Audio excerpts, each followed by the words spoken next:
In 2004, I met Urideia. She was 19 years old.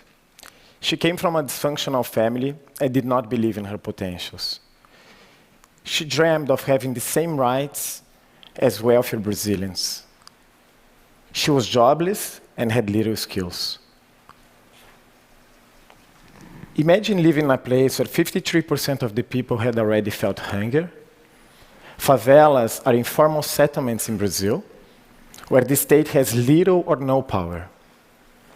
It's a place ruled by the influence of drug trafficking, with a lack of formal employment. Fear and prejudice are everywhere, a place most of us never dare to go. When I was 19, I wasn't really comfortable with who I was, and in order to discover my true potentials, I went travel around the world.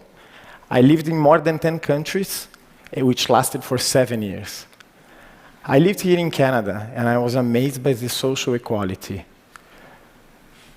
I returned to Brazil. I still hadn't found myself, but I came back passionate about people, places, and especially food. Cooking became part of my daily life. It brought me presence, creativity. It connected me to my roots. It connected me to nature. Gastronomy became the guideline of my life.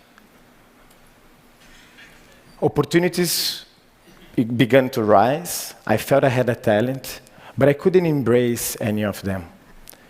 It was only when I accepted myself as being gay that I felt free from my own prejudice, my fear, my hate, and I was able to honor my past.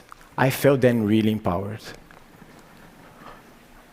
I was so lucky that I was invited to take place in Brazil's first ever culinary program for chefs in the year of 2000. I loved it. I went there to learn all the cooking techniques, but what I got the most out of it was that by interacting with other people, you learn so much about yourself. Confidence, discipline, collaboration. So I became a chef, I ran the business, and I started to ask myself, what's the question behind all of this? The answer to that question came when I visited a favela. I thought to myself, what if I got all those people to get involved with cooking? What if through cooking, they can become what they're meant to be? In that moment, I decided to dedicate my life into turning gastronomy, one of the most powerful tools to empower people and create bridges between the different social realities in Brazil. That's what I call social gastronomy. With that goal in mind, I co-founded an organization to be the foundation for the social movement, which I'm so passionate about. We started by offering free culinary programs for disadvantaged youth, who most of the time didn't even have money to pay for transportation. For 7 years, we have trained over 1,200 trainees, all employed in restaurants at good wages. And during and after their training, they are encouraged and taught to go back to their communities and become multipliers, bringing workshops on how to cook and how to use healthy ingredients to mothers and children. Social gastronomy travels beyond borders.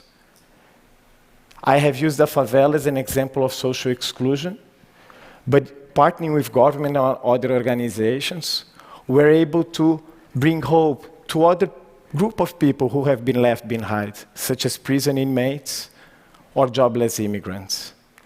By inviting people who have never dared to go to a favela, we're able to engage them and inspire them, contributing to build a more holistic society, a new approach, a new understanding to food.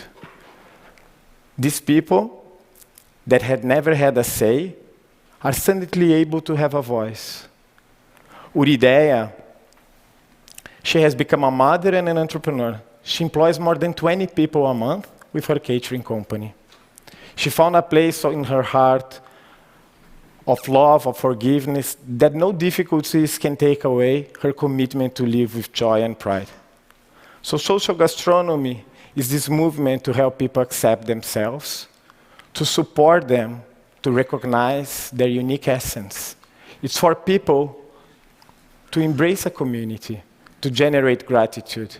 That's the transcendence of this movement. It goes beyond one chef, one meal, one Michelin star.